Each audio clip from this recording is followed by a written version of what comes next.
Hello and welcome.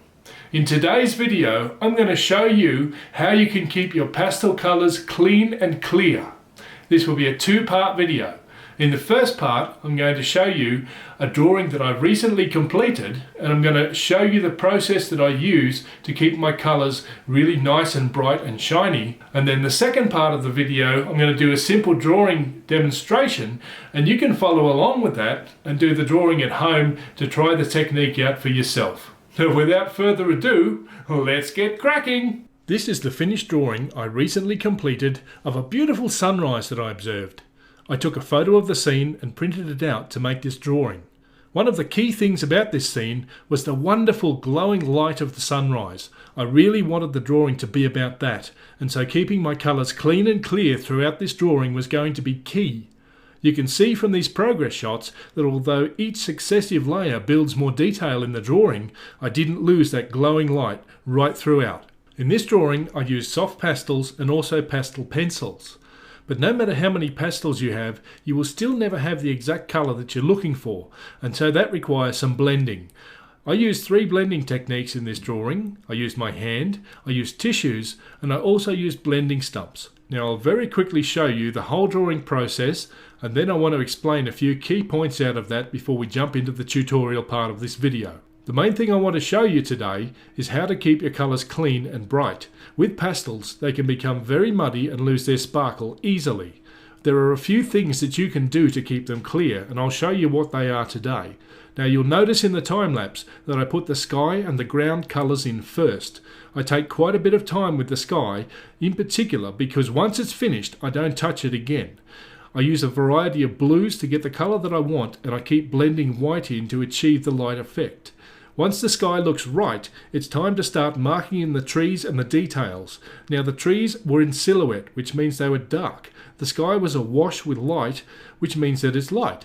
And the concept is dark goes over light. You put down the lightest colours first in your artwork, and then you come over the top of these with the darkest colours. And this concept works really well with mediums like pastel, watercolour, pencils and ink. The key is to get them in place and then keep building the darker layers over the top until you have all the values where you want them. Now I'm not going to agonise too much over it today, but the opposite of this is light over dark, where you put all the dark parts down first and then add the lighter parts later.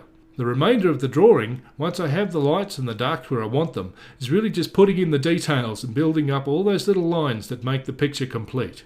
Now this drawing took me around 6 hours to do over a number of sessions.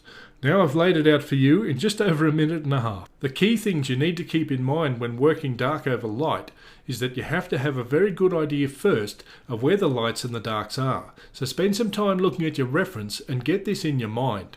In the example of the drawing, the sky area is blue and white, and some of this real estate then gets taken up later by the trees and branches. So now we have 2 clear layers. Once you understand the layers, you can put them on the paper in the correct order, sky first and then trees second. Now you won't get any better at drawing until you actually start drawing. So let's get into the exercise. Now first I just need to show you the equipment that you need to do this exercise, and then we can get going. I've used a basic set of Faber-Castell pastels here. These are minis, only short little stumpy bits. It's a great set so you can try them out, see which colours you like, and give it a run for yourself. For the demonstration I used a Canson drawing pad 220 GSM. Now this is a good thick paper, and also like a paper with a nice tooth. The tooth means the surface is rough and it will hold more pieces of pastel, more layers of pastel as we keep drawing. You need a kneadable eraser. You need it, huh? Okay. Look, this eraser is great for pastels, charcoal, any of these soft mediums. You can put it into a point, you can draw back into it, you can erase very fine lines, put details into your drawing. You can use it like a regular eraser. You just keep kneading it and get a fresh surface back up, and you'll be able to get a lot of use out of that. I love those things. When we're doing this type of work, we need to blend. We can use tissues, we can use our hands, you can use blending stumps, you can use paintbrushes, you can use a whole array of things. It doesn't matter which ones. I use them all at different times and for different reasons.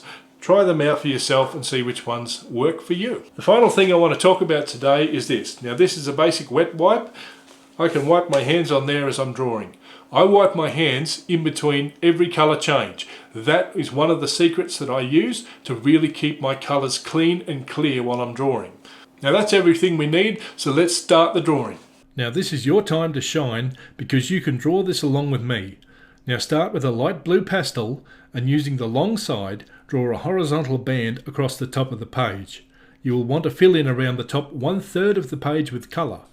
Leave more of the white paper showing through on the left side and add more colour on the right.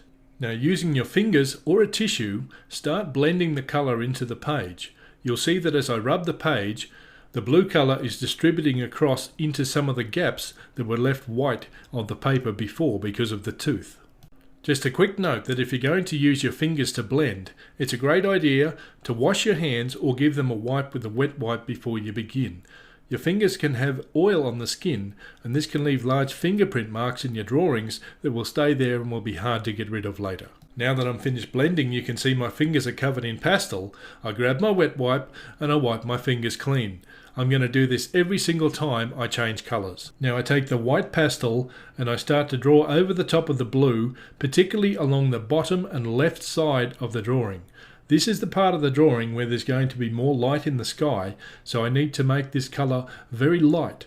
I do that by adding more white to it. Once I have enough white on the page, I'm going to go back to my blending and I'm going to blend the white and the blue together to get as smooth a finish as I can. Now I return to the same blue pastel that I used before and I lay some extra colour in along the top and the right side. Just like before, I blend this in until it's smooth. Don't forget to clean your hands between colours. Now take a light yellow pastel and start to fill up the remainder of the page. Just use broad strokes and you'll draw in the ground in the same way that you drew in the sky. Once you've got it filled in, you can start to blend it with your fingers or a tissue again. Next, take a light brown pastel and start marking in some areas along the bottom of the page. This is just the same as you did with the blue and white at the top, only we're reversing by putting the light colour first and the darker colour second. Blend the colours together just like before and don't forget to clean your fingers. Now before you go any further, stop and look at your drawing. Does it look like you've got a big band of bright light across the middle of the page? You'll achieve this by having more white in the middle and more colour around the top and the bottom. Once you're happy that you have that nice light glowing effect, then take a dark brown and start drawing in a few tree shapes on the right hand side of the drawing. The trees will be made of slightly curving lines. Try not to make them too sharp or too angular. Next, take a blending stump and blend the tree trunks until they have a reasonably smooth texture. If you don't have a blending stump, you can use a cotton bud for this. It will work in a pinch. Because the stump has a fine point, not only can I use it to blend those branches and tree trunks together, but I can also actually draw in some additional branches and get a fainter, lighter line with the pastel that's already on the blending stump. Next, take the blending stump and using some of the pastel that's already on the tip, start drawing in some more trees in the distant background along the right hand side. You'll notice in the demonstration that I'm taking a little bit more pastel off the trunks of the trees to help me get enough pastel to draw these in. As I go, I also draw some shadows under the trees. Now take the dark brown pastel that you already used and using the corner, make small strokes over the top of the areas that you just drew in faintly using the blending stump. The fainter parts will appear to be further in the distance and the darker parts you draw over the top will look to be closer in the drawing to the viewer. Now take your blending stump and go back over those areas that you've just marked the darker sections in. This will help tie those sections together and create some unity in the drawing. Now the drawing has lost its balance. On the right side are all of the dark shapes of the trees and the shadows. On the left side is a big open space that's way too empty. So we'll balance this out by drawing in a figure. Now don't agonise over this figure, just draw it in roughly. The whole point of this exercise is to understand the concept of starting with the light colours and then coming back in with the dark colours later. Just draw the figure in, walking towards the trees, and this will then draw the viewer's eye in that direction. Now grab your blending stump and blend the figure just like you did everything else. You'll notice in the demonstration that I've gotten a bit wayward with some of the marks I drew in on the figure's legs. This is because I kept moving their feet down to make them a little bit longer. If you make a mistake, just break out your trusty eraser, get a nice clean surface ready, and then erase carefully and slowly over that section. Erase a bit, then fold the eraser to get another clean face, and you'll be able to remove most of the offending parts that you don't want to be there. Take the dark brown pastel and mark in a shadow underneath the figure. In this drawing, the light source is coming from just off the left side of the page, so all of the shadows will move to the right side of the page. Then, just like before, grab your stump and get everything blended back in together. While you still have some pastel on the blending stump, draw some short vertical lines along near the figure. This will make the appearance of shadows in the grass. Take the dark brown pastel again, and using short horizontal strokes, mark in some vague tree shapes in the far distance on the horizon. Don't press too hard and leave some space between these strokes. These trees will be fainter because they're further away. Draw some lines underneath the trees to hint at where the shadows are laying on the ground. Now draw a line of short diagonal strokes with the pastel that reach from the far trees over diagonally to the near trees. This will show the effect of the long shadows stretching across the field in the morning sunrise. These long shadows will help our composition, but I'm not going to talk about that today because that will come up in a future lesson soon. Add some more lines where you think they need to go around the base of the trees and in the shadow of the person. Then get out your trusty blending stump one more time and go back over the dark sections just to tie them back in together and make them look like they belong. So there's a simple tutorial that you can follow.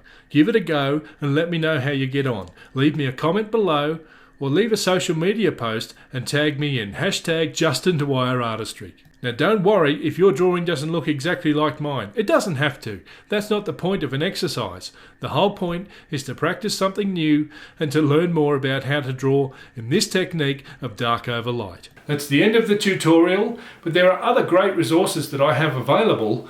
In the description box below is a link to my website. You can go there and watch my other videos, read some articles, or even sign up for a course. Check it out. Thank you so much for your time, and I'll see you later. Bye-bye.